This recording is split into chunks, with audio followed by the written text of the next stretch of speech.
আজকে আমাদের ছাপা পত্রিকায় একটা মর্মান্তিক খবর আছে যে নরসিংদীর ঘটনাটা, একজন দর্শিতা সে দর্শনের বিচার চেয়ে নিজের জীবনই দিল শেষ পর্যন্ত। ওই রিপোর্টটাতে আসলে কি আছে? বিষয়টি হচ্ছে যে মানে ধর্ষণ সে একবার হয়েছে 15 দিন আগে 10ই ফেব্রুয়ারিতে। তার বিচার চাওয়ার প্রেক্ষিতে একটা সময় গিয়ে আর কি তাকে তার জীবনটাই দিয়ে দিতে হলো। এর বিষয়টা হচ্ছে, যদি আমি ছোট করে বলি, যে 10ই ফেব্রুয়ারিতে স্থানীয় এক বখাটে ছেলে নুরা নামে, সে হচ্ছে তার 6 জন বন্ধুদেরকে নিয়ে, তারা মোট 6 জন মিলে তারা এই মানে লোমহর্ষক ঘটনাটি ঘটিয়েছে।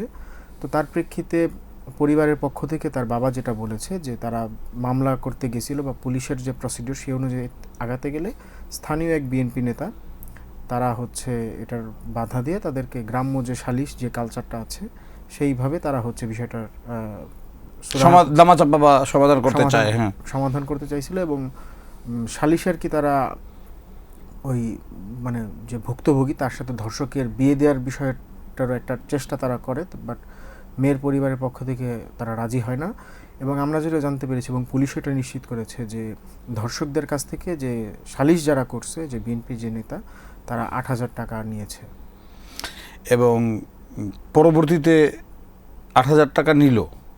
তারপরে কি ঘটনা হলো, মানে কিভাবে মেয়েটিকে খুন করা? তো ওই মামলার যে ঘটনাটি ঘটছিল, সালিশের পর থেকে পরিবারকে চাপ দেওয়া হচ্ছিল যাতে তারা তাদের জাদি নিবাস বরিশালের বাড়িতে তারা চলে যায়।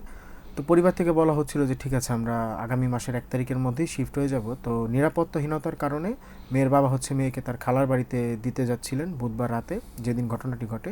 তখন প্রতিমধ্যে বখাটে নুরা হচ্ছে তার বন্ধুবান্ধবদেরকে নিয়ে ওই ভুক্তভোগীকে তার বাবার কাছ থেকে ছিনিয়ে নিয়ে যায় এবং বৃহস্পতিবার সকালে হচ্ছে ভুক্তভোগীর লাশ একটি সর্ষে ক্ষেতের মধ্যে থেকে উদ্ধার করা হয়। মানে তারা যদি গ্রাম ছাড়াই করতে বলে, আবার তারা যখন গ্রাম ছাড়া হচ্ছিল বা চলে যাচ্ছিল, তখন আবার কেন চেনায় নিবে? এটা হচ্ছে মানে ইনভেস্টিগেটিভ অফিসার কি বলে এই এটা বিষয়ে? তারা যেটা বলতেছে যে হয়তোবা ব্যক্তিগত ক্ষোভ বা কেন তারা আইনি প্রক্রিয়া আগাচ্ছিল বা কেন তাদের নামে সালিশ দেওয়া হলো, এই রাগ ক্ষোভ থেকে হচ্ছে তারা হত্যাকাণ্ডটি ঘটিয়েছে বলে পুলিশ কর্মকর্তারা বলছেন। মরদেহ উদ্ধারের পর এটা তো সম্ভবত মাধবদী থানায় একটা মামলা হয়েছে, কি অ্যারেস্ট আছে? হ্যাঁ, এই মামলাটি করছে হচ্ছে যে বাদী হয়েছে ভুক্তভোগীর মা। তিনি মামলা করার পরে পুলিশ ওই রাতেই 5 জনকে গ্রেফতার করে। 5 জনের মধ্যে ওই যে বিএনপির যে নেতা রয়েছে তিনি আছেন, সালিশকারী এবং দর্শক এবং খুনি।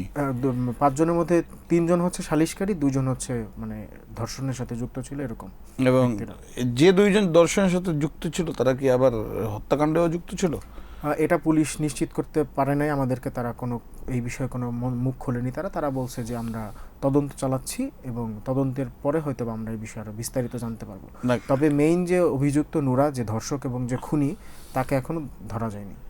বাট আরও যে দুইজন অ্যারেস্ট হয়েছিল তারা তো স্বীকার করছে সালিশের কথা এবং ধর্ষণের কথা এবং খুনের কথা। হ্যাঁ, তারা প্রাথমিক জিজ্ঞাসাবাদে পুলিশের কাছে সব দোষী স্বীকার করছে এবং তারাই তথ্য দিয়েছে তারা 8,000 টাকা নিয়েছে বা কারা ধর্ষক ছিল, কারা সালিশের সাথে যুক্ত ছিল।